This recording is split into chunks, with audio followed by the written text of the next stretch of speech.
सुस्वागतम. सगळ्यात आज पहिल्यांदा सगळ्यांच्या चेहऱ्यावर जास्त आनंद दिसतोय, कारण आज आपण हॉल अधिक थंड केलेला आहे. तेव्हा यासाठी पहिले सर्वांना धन्यवाद करा आणि जोरात टाळ्या वाजवा. आपली प्रगती होत चाललेली आहे. अजून मे महिना यायचा आहे, पण त्याच्या आधीच काही वेळेला जेव्हा असं अतिशय गरम असेल त्यावेळेला नक्कीच आपल्याकडे असा एसी चालू केला जाईल. तेवढे आता आपण श्रीमंत झालेलो आहोत, हे जास्त महत्वाचं. आणि ह्याला कारण सगळ्या आपले सभासद जे आनंदाने यासाठी कॉन्ट्रीब्यूट करतात आणि सगळे आनंदाने इथे येतात. आणि हा जो थेटपेटचा आपला एक दिवस असतो तो सगळ्यांना महिनाभराचा आनंद देऊन जात असतो. आज दिवाळीचा आपण ऍक्च्युली सगळे सभासद एकदम एकमेकांना भेटलेलो नव्हतो, तेव्हा प्रथम मी सर्वांचं दिवाळीसाठी सुस्वागतम करते आणि हार्दिक स्वागत आणि दीपावलीच्या शुभेच्छा सगळ्यांना देते. आणि आपण सगळ्यांनी एकमेकांना शुभेच्छा मनातल्या मनात दिल्या आहेत असं समजूया आणि कार्यक्रमाला सुरुवात करूया. आज प्रथम आपण अमृत महोत्सवी सोहळा साजरा करणार आहोत.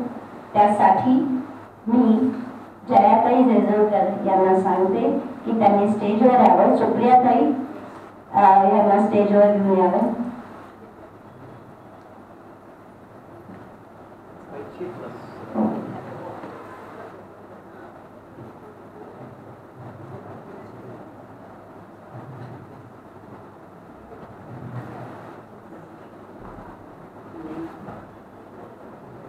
त्यांना त्यांच्या बरोबर 80+ जे आहे त्या सर्व सभासदांनी स्टेजवर यावं. 80+. हे 80+ म्हणजे ताईंना 5 वर्षांहून मोठे असणाऱ्या सभासदांना आशीर्वाद आहे आणि म्हणून आपण त्यांना बोलवतो आहोत. त्याच्या मागे कारण हे असतं की या सगळ्यांचे आशीर्वाद त्यांना मिळो.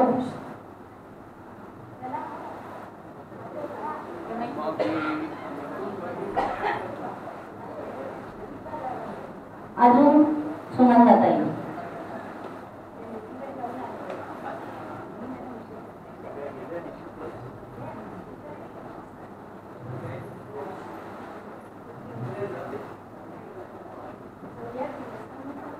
सगळ्यात यंगेस्ट लेडी पण आलेली आहे आपल्याकडे, कारण त्यांचा आवाज एकदम यंगेस्टच आहे. यानंतर आपण जयाताईंच्या 2 कन्या आलेल्या आहेत तिथे.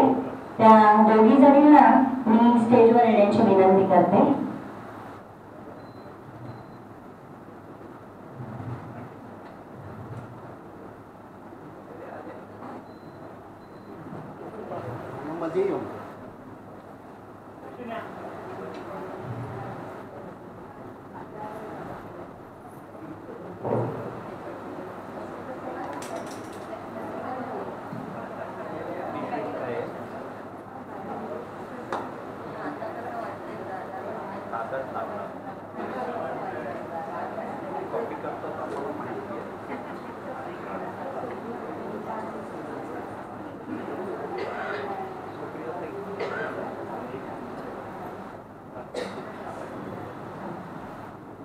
आपण प्रथम जयाताईंना फेटा परिधान करणार आहोत. त्यासाठी सुप्रियाताई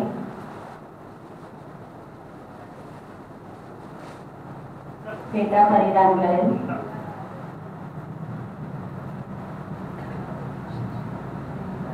अशा कॅमेराला दिसतो.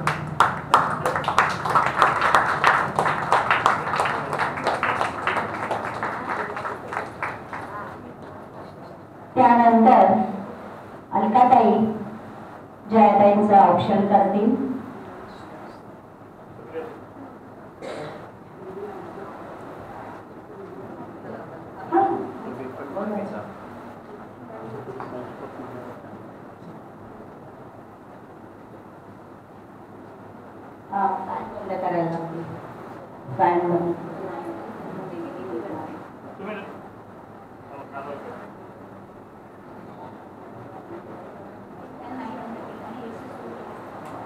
इथंच ठेवून देऊया.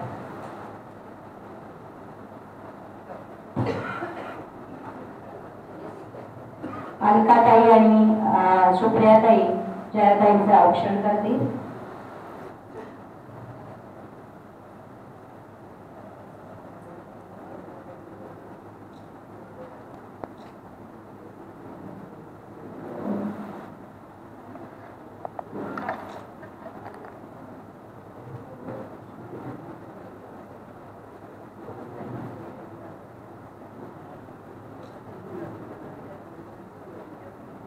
यानंतर अलकाताई औक्षण करतील. शुभ जन्मदिनं तुभ्यं, शुभ जन्मदिनं तुभ्यं, शुभ जन्मदिने तव हे सकलं मधुरं भूयात्. शुभ जन्मदिनं तुभ्यं, शुभ जन्मदिनं तुभ्यं, शुभ जन्मदिने तव हे सकलं सफलं भूयात्. सकलं च शुभं भूयात्, सकलं च शुभं भूयात्. दाद दिन ये आए, दाद दिन ये आए, दाद दिन ये आए, दाद दिन ये आए.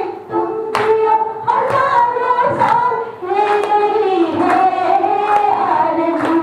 Happy birthday to you, happy birthday to you, happy birthday to you, happy birthday to you.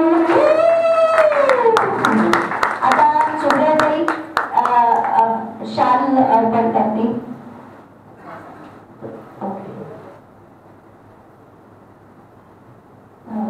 उडून दिली असते तर चालली असते ना थोडी.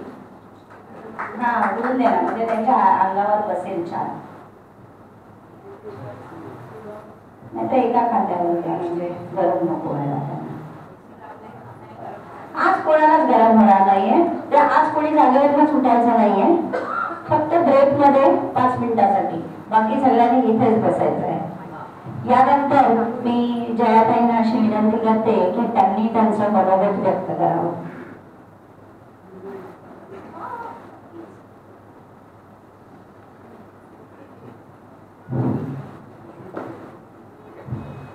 नमस्कार.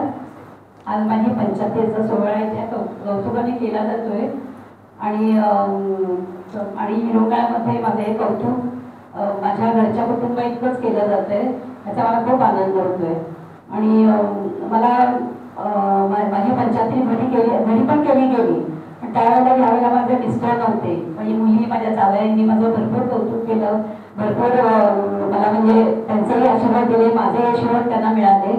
पण माझे मिस्टर गेल्या वर्षी गेले आणि त्याच्यानंतर जरा माझ्या आयुष्यात भयानक गोष्टी निर्माण झाल्यासारखी झाली. मला म्हणजे कशातच काही रस वाटत नव्हता. मी डिप्रेशनमध्ये गेल्यासारखे झाले होते. मुलांनी, जावयांनी वगैरे, मुलींनी, जावयांनी खूप मला त्याच्यातनं वर काढायचा प्रयत्न केला. मी आले, पण तसंही नाही. थोडी एकदा सावरली गेले मी. आणि मग मी हळूहळू पद्मजा मंडळात जायला सुरुवात केली. तिथे त्यावेळेला म्हणजे प्रथम मी जात होते पद्मजा मंडळात, पण ते त्यानंतर मध्ये गॅप पडली होती.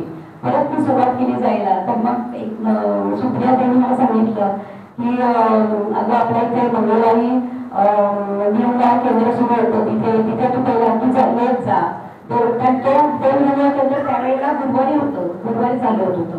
मी यायला सुरुवात केली आणि पहिल्यांदाच त्यावेळेला गेल्यानंतर गेल्या टर्ममध्ये सगळे माझे मित्र मैत्रिणी गाणी वगैरे गात होते.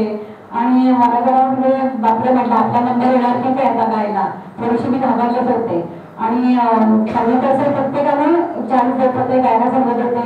आणि मग तो आवाज कसाही असो, पण प्रत्येकाला ते स्वतःच हे कला दाखवायला ते मदत करत होते. आणि मला प्रेशर झाला, कारण गाण्याची माझी सवय गेली होती. आणि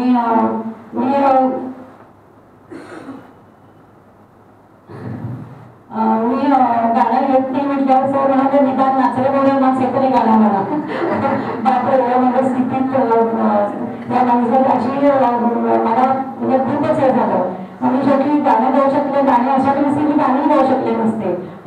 वेळी नक्की येऊ असं सांगितल्यावर सर कबूल झाले आणि पंचायतीमध्ये खरंच गाणं तयार करून गेले. खूप दिवसांनी माईकवर गायला मिळालं, पण माझ्याच आवाजात माझ्या विश्वासच नाही इतकी मी छान गाऊ शकते हे मला पहिल्यांदाच कळलं. आणि मग मी प्रत्येक मंगळवारी या तयारीने जात होते.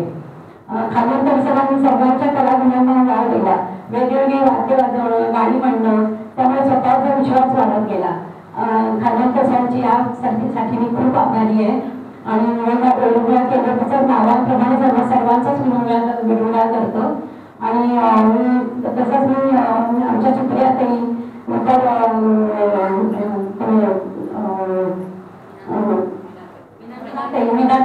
मीनाताईची खूप आभारी आहे. आणि असंच इतर केल्यामध्ये आल्यावर मला जसं माझं हे गेलं तसंच इतरांचं सगळ्यांचंच सगळ्यांनाच इथे आनंद व्हावाची माझी इच्छा आहे. जयाताई, तुम्ही माझा उल्लेख केलाय, पण आपल्याकडे कसं आहे 7 वर्षापासून आपलं हे कार्य चालू आहे आणि हे त्यासाठीच आहे की काही अघटित घटना होतात, पण आपल्याला आपली तब्येत, मानसिक तब्येत आणि शारीरिक तब्येत चांगली ठेवणं ही आपली गरज आहे आणि नातेसंबंधांची गरज आहे. त्यामुळे तुम्ही आलात तेव्हाच हा फीडबॅक मिळतो की तुम्ही कुठच्या मनस्थितीमधून कुठे आलात. तुम्ही गात नव्हता, पण तुमच्या जेव्हा बहिणाबाई आल्या पुण्याहून, त्यांनी सांगितलं मी गाणारच आहे, पण ही पण माझी बहीण गाते, त्यानं तिला सोडू नका. आठवतंय का? तर हे कुटुंब आहे, तुम्हाला माहिती आहे, तुम्ही येता.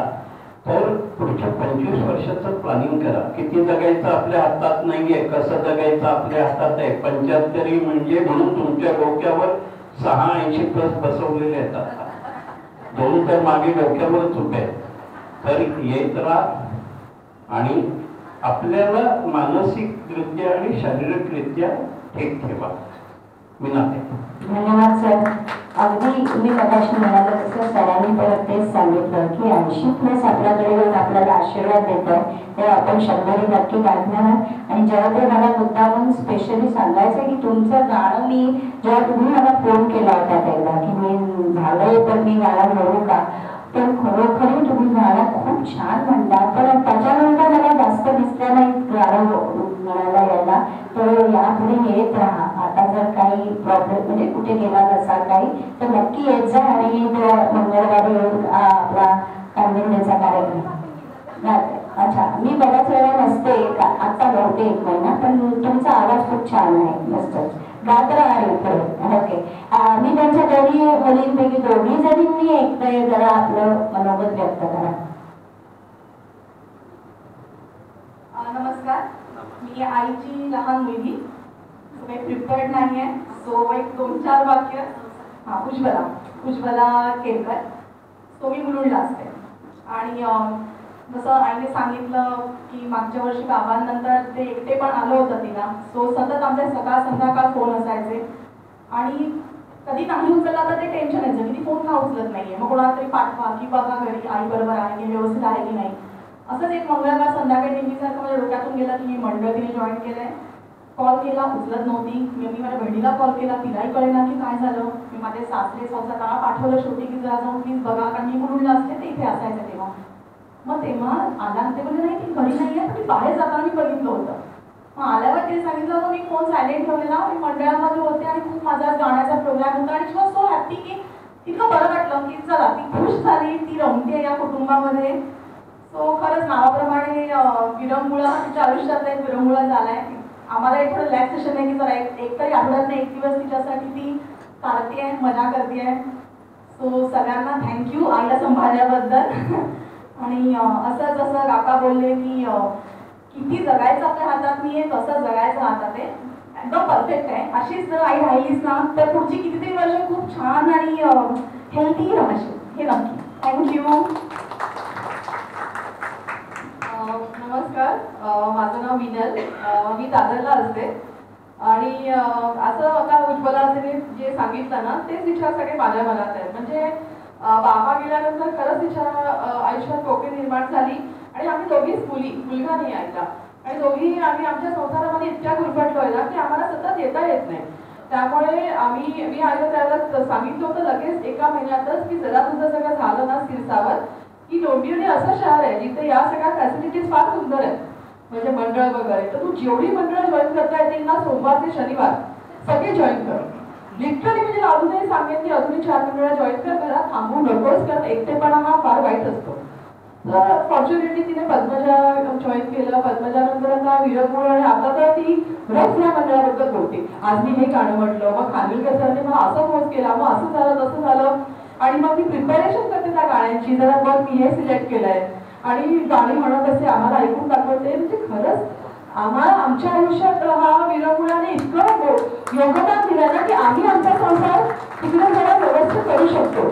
आम्ही खरंच खूप ऋणी आहोत तुमच्या सगळ्यांचे की तुम्ही माझ्या आईला एवढं सगळं सांभाळून घेता आणि एवढं तिला कंपनी देता, आणि प्लीज असंच पुढे सांभाळून घ्याल अशी अपेक्षा आहे. आणि थँक्यू फॉर ऑल दिस. म्हणजे माझ्यासाठी मी नवीनच आहे, आमच्या 75ला कोण करेल माहिती नाही, पण I is very lucky. Yes, आम्ही सेलिब्रेशन करू, पण शी इज सो लकी की तुम्ही हे सगळं तिला एवढं प्रेम देता. She is very lucky. Yes yes, सगळे आपण सगळे असू. आता सर म्हणाले तसं एकदम पॉझिटिव्ह राहायचंय आणि एकदम छान राहायचंय. Thank you so much. Thank you.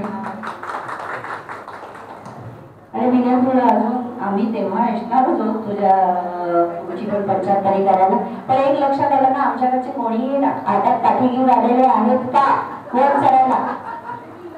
So yes. आईचं आता हे झाल्यामुळे असेल ऑपरेशन, पण हे आमच्याकडे हे महत्वाचं आहे. तेव्हा तुम्ही तुमची पण असंच आरोग्य लाभू दे तुम्हाला, असा आम्ही आशीर्वाद देतो. आणि आत्ताचा हा वाढदिवसाचा कार्यक्रम संपला असं जाहीर करते. धन्यवाद.